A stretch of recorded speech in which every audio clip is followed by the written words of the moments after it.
Hello, everyone. Welcome to this episode of Ecoffee with Experts. I'm your host, Matt Fraser. And on today's show, we're going to be talking about the power of unified marketing, how to create a customer experience that will empower you to grow your business and dominate your marketplace with Jim LaSalle. Jim is the CEO of Keen Insights Internet Services, a full-service digital marketing agency headquartered in New York, USA. He's a serial entrepreneur, podcaster, producer, and writer. His first book is a nonfiction professional book called Unified Marketing Strategy, in which he shares the processes and outlines them. And he shares the formula that has helped make his clients and his businesses successful. Jim believes strongly in the concept of Kaizen, the constant striving for perfection. Jim, thank you so much. Thank you for being on the show. You're welcome. My pleasure. Right on. So, Jim, you've had an interesting journey so far. Who were you as a high school student? Oh, as a high school student, I thought I was going to be a good baseball player, and then I learned I couldn't hit a curveball. I found a little home in track and field. I was the resident high jumper, and did pretty well with that. And then hurt my knee, and then I didn't do it in college. So that was pretty much the end of that. But I was always a tall, lanky kid. Started hitting the gym and working on getting a little bit bigger, a little insecure in that. You know, we were all insecure in high school for different reasons. Absolutely. You know, you kind of overcome that stuff. Yeah. How tall are you, if you don't mind me asking then? I am 6'1". Oh, okay. Yeah, because I'm 6'6", but I'm not as bulky. You can never tell when people are, when we're just doing these sorts of things, how tall someone is. Kind of limited by that. In your bio, you adopted the philosophy of Kaizen. Where did you first discover that, just out of curiosity? Oh, I was reading one of the little pamphlets by Price Pritchett, I think his name is. And he had these little pamphlets, and in one of them I saw that thought, comes from the Japanese Kai meaning change, and Zen meaning good, and there's no direct correlation, but it's the constant striving for perfection. You work on little things, then over time you keep adopting these little changes, and they turn into big changes over time. Absolutely. I first learned about the concept when I started working for Mazda Canada, because that's one of their philosophies in their entire company is Kaizen, to constantly be improving. And they implemented into their entire business, from manufacturing to the sales training and everything, that you should constantly be evolving to do that. So it's quite a powerful philosophy as far as I'm concerned. Have you adopted it into all aspects of your life and business? Yes, it's core value number one. We impress upon all of our staff, and we tell them, read, get better. You're not just at work too, but personal life. Study what you want to get better at. Mind, body, spirit kind of stuff. Yeah, that's awesome. So you worked as a managing partner at Driven Local for more than 7 years. What was your experience working there? Well, we started that company. There were probably about 4 of us around a table when we got going. We ended up acquiring companies. We acquired 2 companies in 2013, and then ended up selling the company to a company called Scorpion Design in 2017, July of 2017. And a lot of stuff you learn about owning a business, for sure. Your first rodeo, so to speak. And whether it's finding good people or getting the right people, and then finding the right seat for them. Getting teams to work together. Just a lot of stuff during the acquisitions too. Sure, the things in the acquisitions when you acquire a company, the first, at least the first time we had done it. The things that bite you are the things that you don't expect to. Like, we had planned on the staff, we planned on rolling in the accounts and everything else, and integrating their people. But it was the silly things that we didn't think of, like the integration of the billing software from all these other companies and getting them to merge into one, where we then had to manually input all of their contracts and have people dig up the contracts for all of these companies to get the information, because they don't have the credit card information stored. So then you have to either send an email to the clients and you don't want to do that, because then it's an opportunity for someone to leave or cancel or whatever. And so you want to have a minimal amount of that, but we were able to eventually get everything to kind of merge together. But that will always stand out as the biggest pain in the neck that we had at the time. Wow. Was there anything that could have been done to avoid it, or was it just the time and the situation of the technology at the time?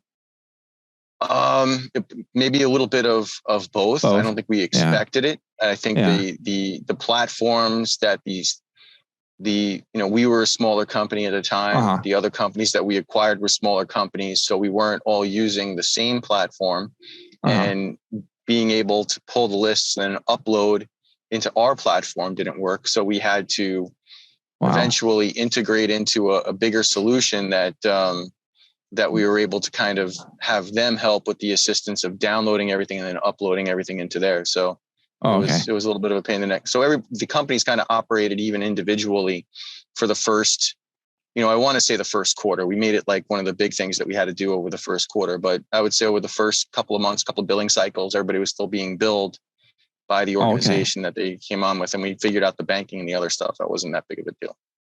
Wow. Interesting.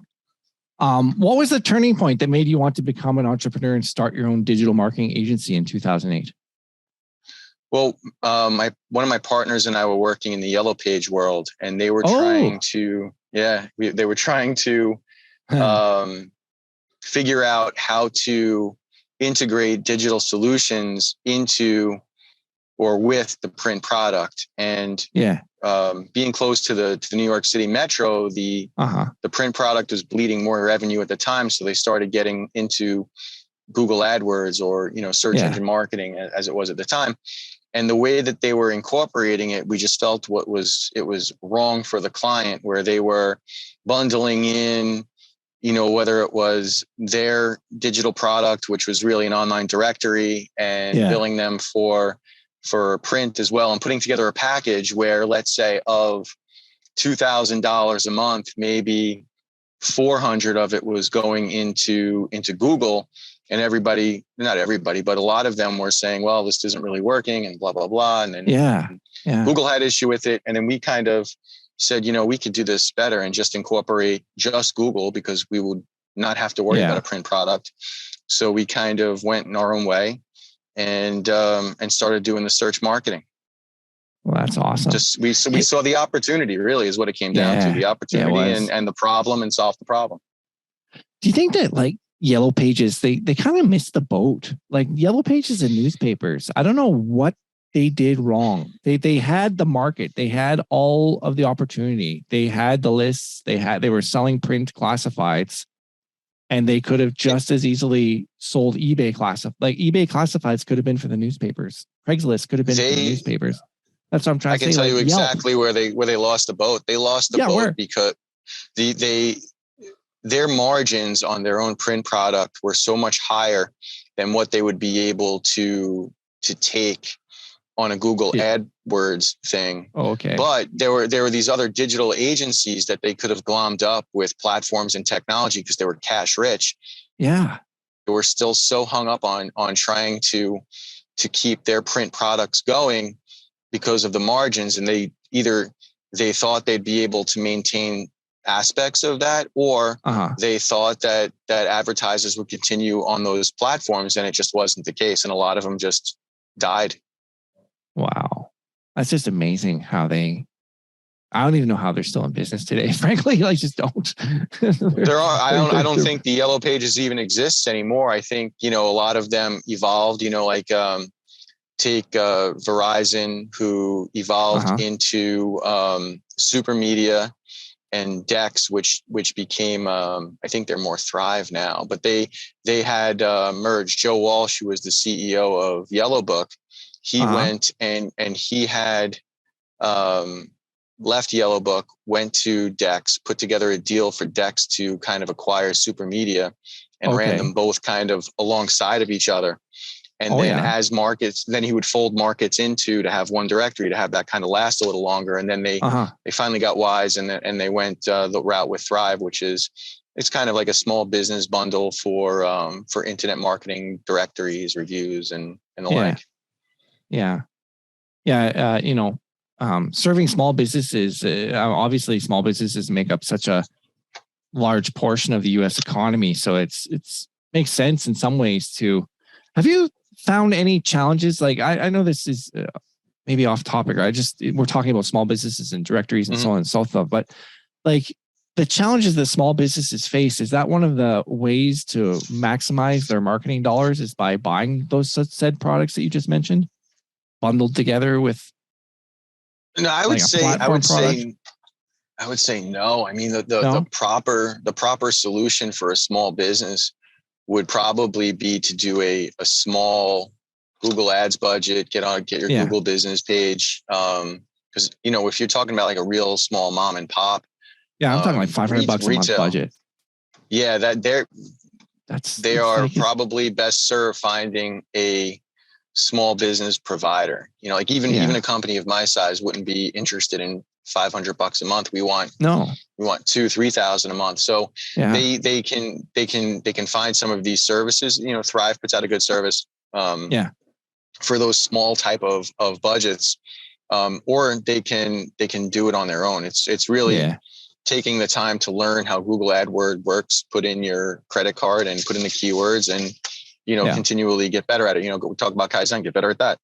Yeah, exactly. Just focus on that if you don't. Because it's not a lot of marketers want to take on a $500 a month commitment. It's not, doesn't seem to be worth the time. At least I've found, but anyway. Well, it's the age old adage of you have people with a business versus businessmen, right? So the person with a business really gave themselves a job and they're not acting as a big business owner, getting things done through other people, and they want their hands in everything. And it's, the $500 that they're given for the advertising is, $500 that can go and pay their cable bill at home or whatever. Yeah. No, I hear you. And I guess you spoke about that concept of being a business owner with you and being a businessman versus a business owner, or self-employed versus the cash flow quadrant by Robert Kiyosaki. He talks about that. Being able to, which quadrant are you in? Are you really a business owner? Because you're only a business owner if you actually don't have to run the business. You have other people doing it for you. But you've started quite a few businesses. Like you also co-founded US History Repeated. Could you tell our audience a little bit more about that? And that is my sister was an AP US history teacher. And one day we were just talking and how she has 2 little ones now. And she stays home to raise them. And she was talking about how she missed teaching. So I said, well, let's maybe make you America's history teacher, and we'll make a podcast and we'll put this together. You put together the content. I'll figure out how to do a podcast and set that stuff up. And now we have 55 or so episodes. We try to do about 20 a year. We do like 10 in the spring, 10 in the fall, and maybe a little bit more. But now we're pushing out on email marketing and some of the other things as our list has been growing, because now we're about at 50,000 listeners. That's amazing. I'm going to listen to it. I'm interested in listening to it. So it's basically, she's a teacher and she's teaching US history. Instead of teaching it to school kids and having to go to get a job, she's using her knowledge to teach through a podcast. And is there a YouTube show, like a YouTube episode or anything like that? Or is it strictly? We haven't put it on YouTube yet. We have it on, it's anywhere you can listen to podcasts. Most people listen on Spotify, or they listen on iTunes. That's where most of the downloads come from. Yeah. Oh, okay. Amazing. Because I'm sure there's an endless amount of topics. The U.S. history is very rich. So I'm assuming there's just an endless amount of topics that you talk about in that regard. And more history is being made every year. Yeah, it's true. Yeah, absolutely. So who inspires you as an entrepreneur? Like, oh gosh, there are so many. I try to read 2 books a month. Okay. I get ambitious with the audiobooks too, trying to get that to average 3. But you can pick up these little lessons from everyone along the way. Yeah, it's true. Yeah. I learned from Anthony Robbins. The one thing I learned from him is he said, if you want to be good at something, find someone who's good at it, learn from them, and then do it twice as much.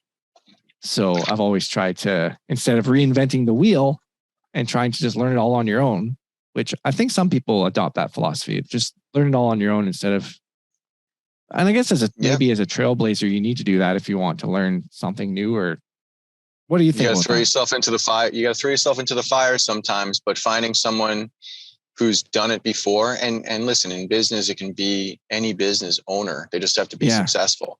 Because most businesses are the same. Everybody's selling something, some product, some service. They have a cost of production, and what's left is profit, and managing that operational aspect. And in the book, I talk about, your sales and marketing, if you're going to rank it from 1 to 10, and your operations, if you rank that from 1 to 10, you add those two scores together, and whatever the average is going to be your financial score. So if you have poor operations and you have strong sales, you're going to churn a lot, and your financial gain is going to be on the lower side. But if you have both of them high, then you can kind of manage. So that's why the balance between those two areas tends to lend itself to the most success. Yeah, we were talking about that, how off camera on pre-show, if you go out and get like 20 clients tomorrow and you don't have the operations to be able to fulfill that, whatever business you're in, if it's manufacturing or whatever, those two things kind of like as an equilibrium. Is that what you're saying? Like they have to balance one another in order to the growth of the company. One grows too much without the other, you're going to throw your company off. Correct. So you need to have a bench. You always have to hire, even when you don't need it. You have to have someone, in the queue ready to go. Wow. Develop your salespeople, and, kind of hope for the best as you go, but be planned. Yeah. Hey, Jim, how did you learn all this? Like, did you have someone mentor you, come along and mentor you earlier in your career, in your life? Or was it just from self-taught reading books and discovering all of these things? Or was it from your own experiences of like, holy crap, I need to balance these things out? No, you know what? Over the course of my career, when I first got out of college, I worked at ADP doing the payroll and tax filing solution, and then went into the Yellow Pages. So I was dealing predominantly with small and mid-sized business owners. And in addition to talking to them about whatever product or service they were offering, I would always ask them, hey, how did you get into this business? What are the challenges that you had? Because I always knew that I wanted to have my own business one day. And asking all of these questions along the way, especially among the more successful ones. And they're happy to talk about, their growing pains and how they got to where they are. And, even now with marketing, I learned that much more because my clients today, we're developing content marketing for them, and some of the company story gets integrated with a customer journey. And we put together all of those things and how they got to where they are. And, did they acquire companies? Who were their mentors? What did they pick up? And so I learned a lot through osmosis along the way through talking to all these business owners. Oh, that's awesome. How did you come up with the idea for the book? The training that I would do for my sales team back in Driven Local was really based off of putting together a marketing plan for the clients. So I had it kind of outlined already. And then I was like, you know what? I can just help more business owners by putting this out if they wanted to figure out how to do all this stuff on their own. And so I kind of put together the, defining your current state, where are you today versus where you want to be. Yeah. And then the marketing plan and sales strategy would kind of, where do you have to ratchet everything up? Do you have to do, I'm sorry, I had a call come in. Did I get disrupted? So no, you didn't. Where your where the variance is between where you are now and where you want to get to, how much more do you need to sell? And then you put together the marketing plan based off of that. You talk to your salespeople. Here's where you have to do it. Maybe you have to hire some other people. So once you define that desired state and where they are on the current state, then it's just a matter of, hey, let's put together the plan to get you from A to B. And then that's where we would talk to them. All right, if you want the phone to ring more, then you got to do more of the search marketing, because that's a low-hanging fruit. People looking for what you do, but they don't know where to go and get it. A longer term strategy on that action item where people are doing searches would be SEO, but that's not going to be the immediate gratification of paid search. Then once you maximize impression share, which in paid search is the percentage of time that your ads are showing up versus the amount of time people are looking for it, you can tell them, listen, your budget is right now is generating a 25% impression share or a 50% impression share. Yeah. And if you want to get closer to 100, you can triple it, double it, whatever, and get closer to that 100%. And then once you get to that point, then you can start turning on other aspects to the marketing, which would be like retargeting or remarketing, or maybe some social media, top of the funnel awareness, or programmatic display and video. And, you can kind of build on what you have, but if you have the phone ringing, that's the key point. But that the book is really based off of the training that I would do for my team, and maybe go into a little bit more detail. And I was just, I had to take a year off when we sold the company. So I was like, all right, what could I do? Because I was bored. So I just kind of took that and started putting that together. Which has the book been instrumental lead generator for you? For how is it impact? How has writing the book impacted your business? Is what I want to know. You know what? It turned into a really good business card. We don't sell a lot of copies online. But when we have someone that we're talking to, I'm like, listen, here's my philosophy. Here's what we do. Yeah. Take a read. And if you like what you see, then I'm your guy. If not, then, you can go and it has led itself to bringing in some bigger clients with more complicated needs. So it's worked out well in that regard. Without making competition for yourself, is it something you would recommend other consultants do? It's a lot of work to put together the book. I'll tell you that. And I learned a lot about the publishing world and everything else.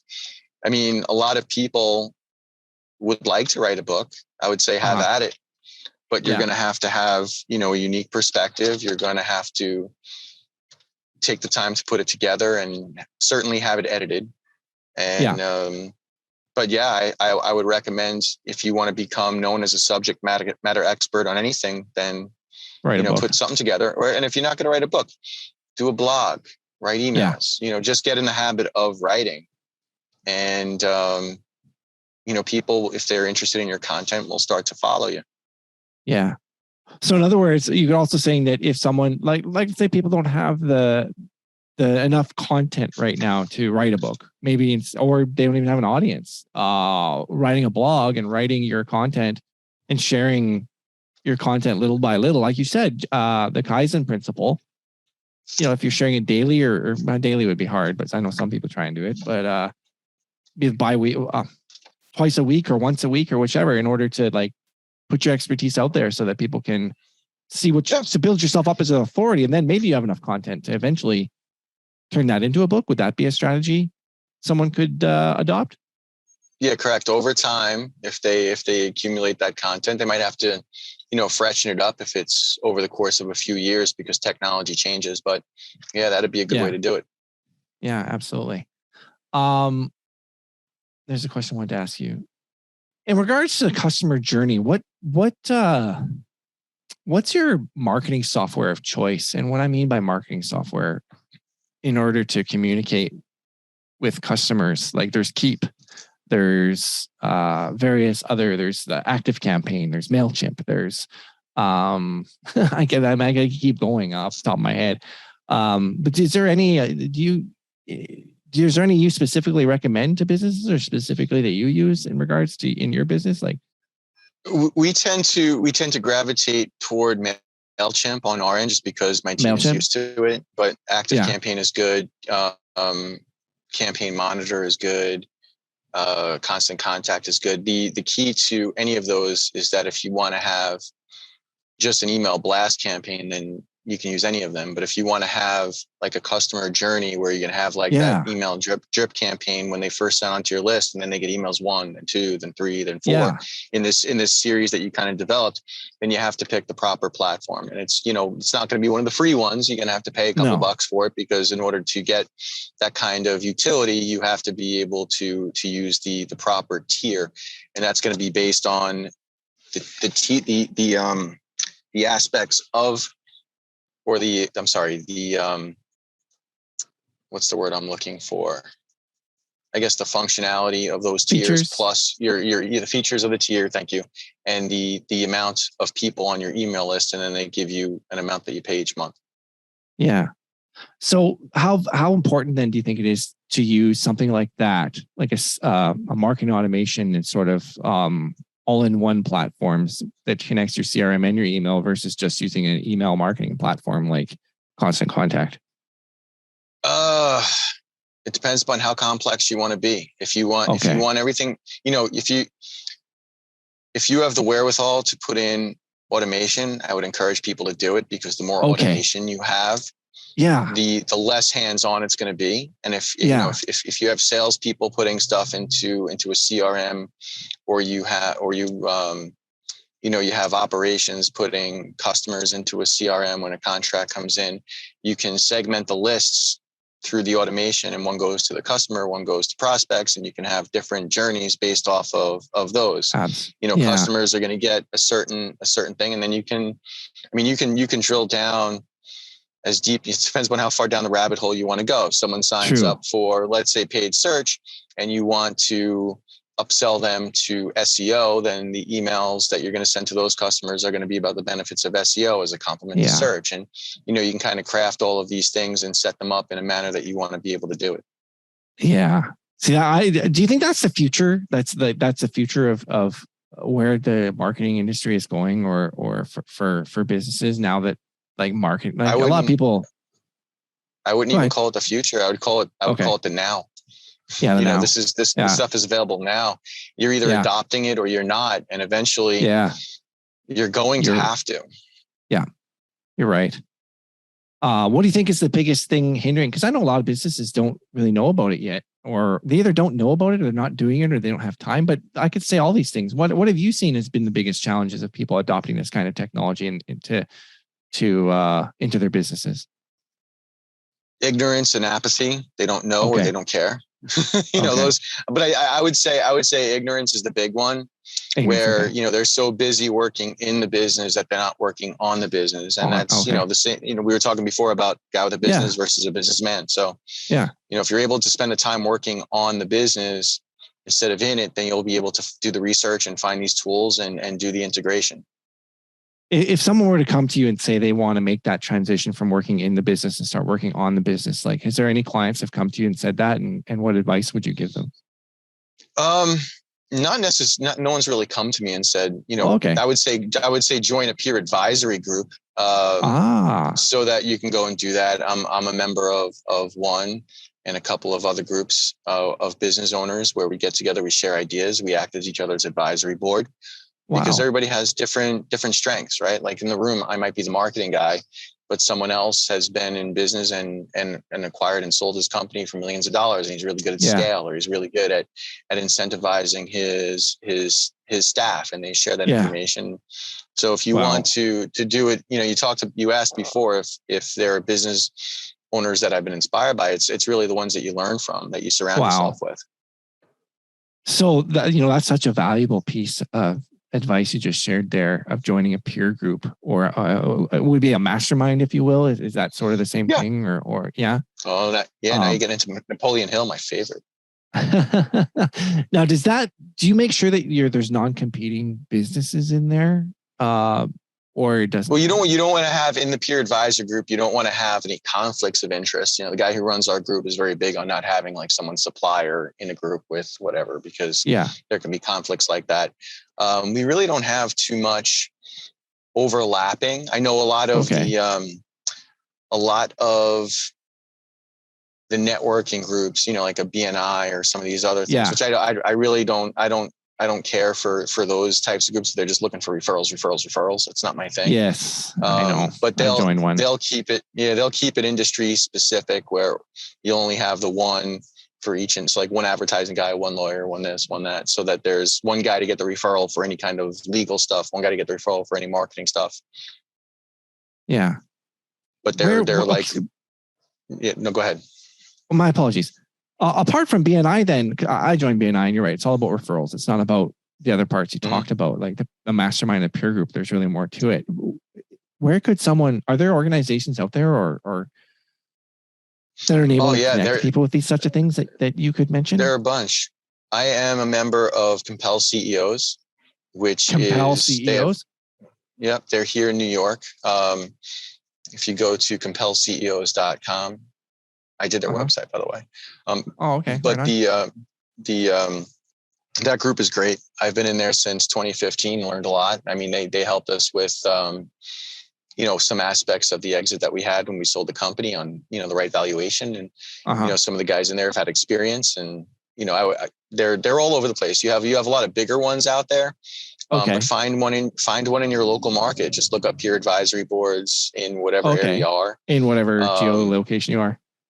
You have bigger ones that are more national. I know Compel is growing, and he's probably a little bit more regional now. But and if you don't find one, you can always start one. Yeah, absolutely. You could start a small business network in your small business peer group or mastermind in your area and call it business owners. In your book, in chapter 14, you talk about the website, aka the destination, and RASCIL factors. I haven't had time to read your book. Could you elaborate on that a little bit? I'd just be interested to hear your thoughts on what that's about. So RASCIL is an acronym back from the Yellow Page days, where when you were building an effective ad, you would have certain calls to action or reliability factors, SDR. And different things that you would be able to incorporate into the ad to make sure that you got the calls. And if you're using your website, the website is the destination for anybody that's going to find you online. So it's an electronic storefront, and what the first impression that you're going to make on somebody is your website. So it should look good. It should look clean. I always tell people websites should be like cars. You want to get a new lease every 3 to 5 years. And because there's updates, whether it was, in 2014, there was a big shift to responsive design, which was more because of the adaptation of smartphones.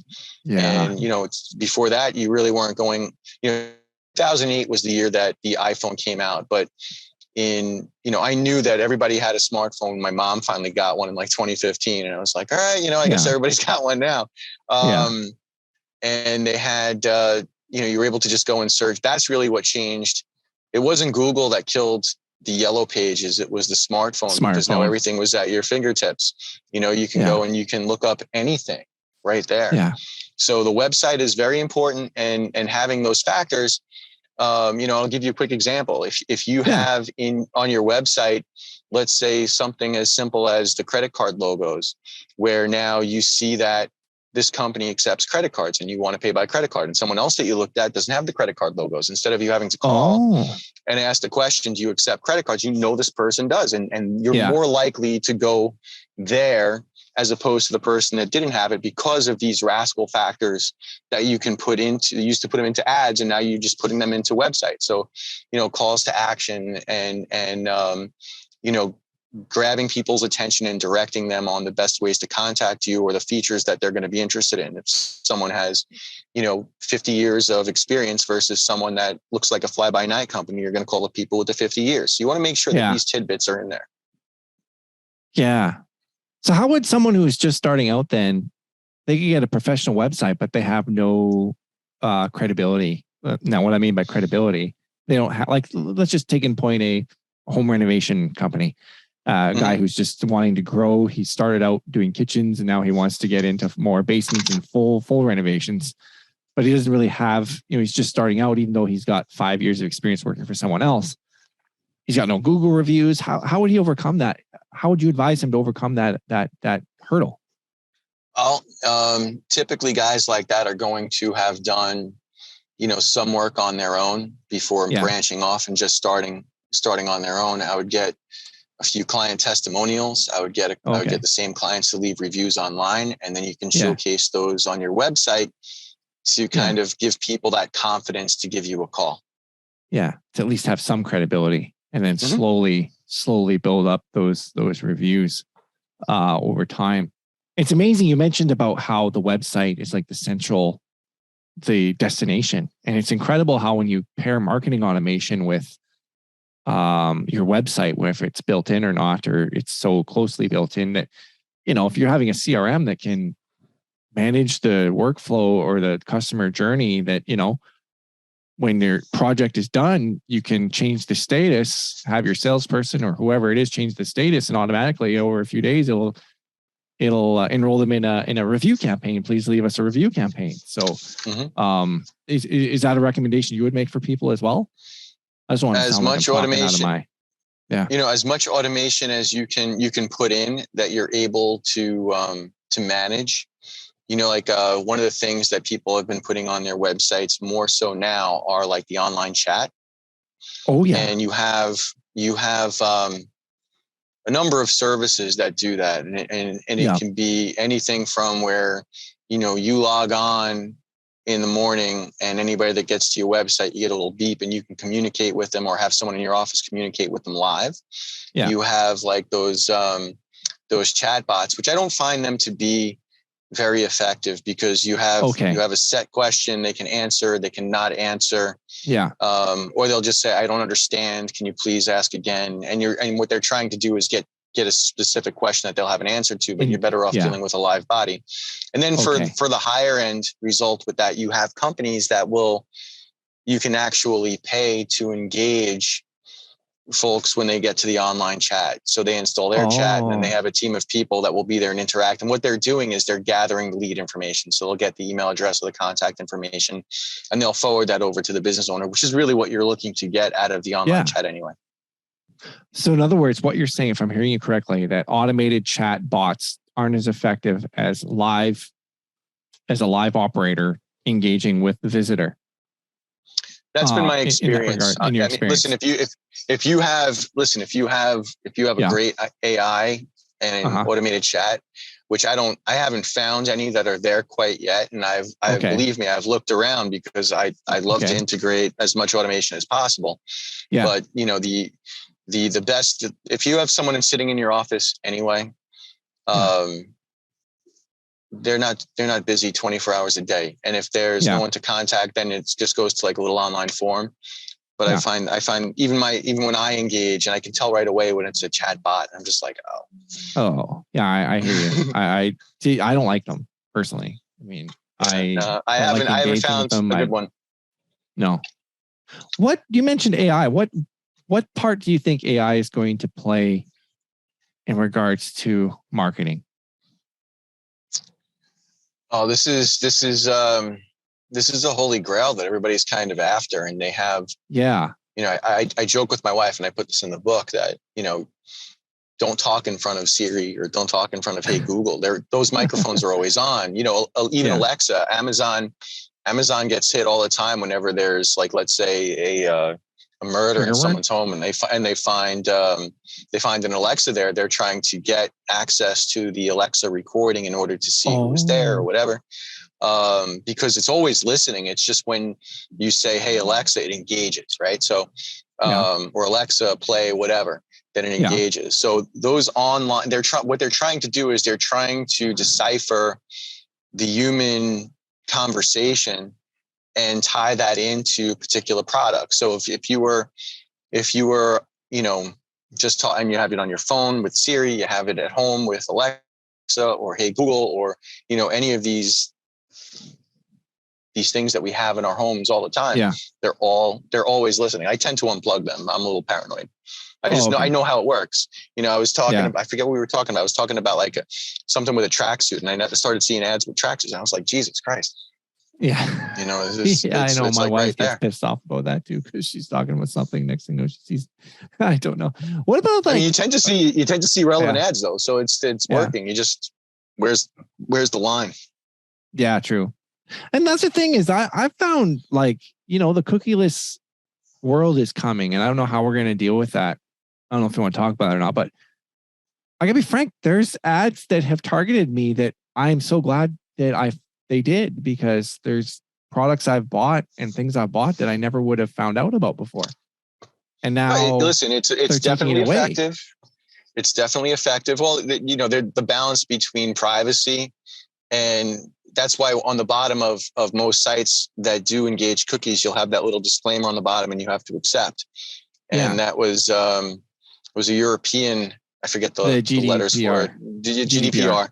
Yeah. That kind of made that hot, and now everybody's been incorporating it because they successfully sued, I think it was Facebook and Google, just because of those practices. So now everybody has to have those disclaimers on the bottom of their website. But isn't Google going to be stopping that completely in Chrome. They delayed it until 2023. They were supposed to do it this year, but they've delayed it until 2023 to the point where cookies aren't even going to matter anymore. So I'm just wondering how we're going to, as advertisers and marketers, how we're going to work, what the answer. I know some people have talked about putting cookies server-based tracking and tracking it right from the server, but then you're still going to need permission. That's the next phase. And then they can just get that from, it'll be server-based because you can get anybody's IP address, right? You just don't know where they are. Yeah. But when, having the cookie on the browser or having the IP address means that you probably don't even have to you can serve it to all devices within the IP address, which is better than just having it hit somebody's, laptop or whatever, because it's a multi-device world. And you also have, the connected TV, and you have, OTT, and you have all these places now where now you can have video content and through streaming channels, and they want to be able to hit the entire home. So I think the cookies going away, or the delay in them going away, is really just waiting for the other shoe to drop on the capabilities of targeting the entire IP address and everything under all the devices within that home. That's where the future is going. Yeah, absolutely. Hey, have you had the experience? Like, I've never done this before, but I'm going to ask what your experience is about it. Like using the marketing automation tools where you can use an identifier, user ID. And I think this was in Google Analytics, and I haven't been in there for a while, so you'll forgive me but connecting a user ID from analytics into the CRM. There's various ways you can do that upon like submission. Like they sign up for a lead magnet, give you their email address, so you know what their IP address is, and then you can assign a user ID to them to be able to identify them better. Have you had any experience doing anything like that? Because I would just like to know if you have, because I haven't. And no, it's okay to plead the fifth if you haven't. No, though I think that would be no. I have not. Okay, no problem. We can edit that part out. I'll get to edit that part out. There was another question I wanted to ask you, which I found very interesting that we were talking about. Oh yeah, speaking of AI, like what do you think about the future of AI platforms, like in regards to content and things like Jasper.ai and Wordsmith.ai? That domain name is available for sale. It's not a real product, by the way. Copy.ai and these things that are enabling marketers to create content faster. What's your thoughts on?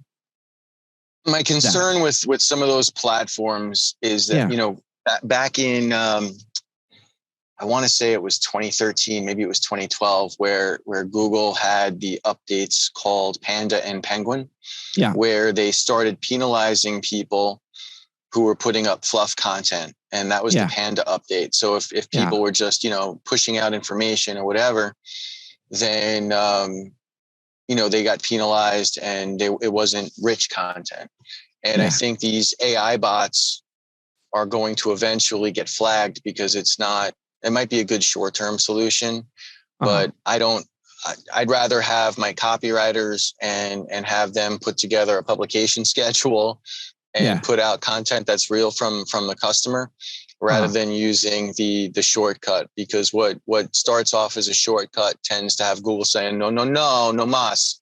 And then they'll flag that and they'll be able to tell, because while it might be unique to you, they're probably reusing this content in a bunch of other places and changing the order of the words or the sentences or whatever. So I think in the long term, that's going to be something that gets flagged for SEO purposes. So I'm trying to stay with the wider hat practices and not take the shortcuts. Okay, fair enough. Thank you for sharing that. I really appreciate your insight on that and your thoughts on that. What's one question I haven't asked you that I should have asked you, if at all? I don't know. We went down a bunch of these things. Let me see here. You sent me. Yeah. Oh, I didn't ask you all the questions on here. I was just wondering if there's any other questions I haven't asked that I should have asked. No, listen, I could talk about, I love talking about the marketing business in general. So, okay. Anything that you want to do, we can do this again another time too. Right on. Yeah. Okay, great. I want to thank you for being on the show, and absolutely, if you'd like to come on again and we can talk about another subject that you'd like to talk about, I'll review your book a little bit more and pick some nuggets out of there. That being said, how can our listeners connect with you online if they want to? They can find me on LinkedIn. My Twitter handle is Jimmy LaSalle 2. Okay. But I think any of the websites, whether it's keeninsights.com, it's INSITES. We spell it that way on purpose. JimmyLaSalle.com, which is my author website. I have JLaSalle.com, which is my consulting website. And then certainly through US History Repeated, if you're interested in that kind of stuff and you want to go on that email list to find out the latest and greatest, because G-Nan's always doing some cool stuff. Yeah. That sounds really neat. That for sure. Well, I'll make sure to put those in those addresses in your show notes. And again, I want to thank you for being here. Thank you. Pleasure being here. Yeah. Thank you very much.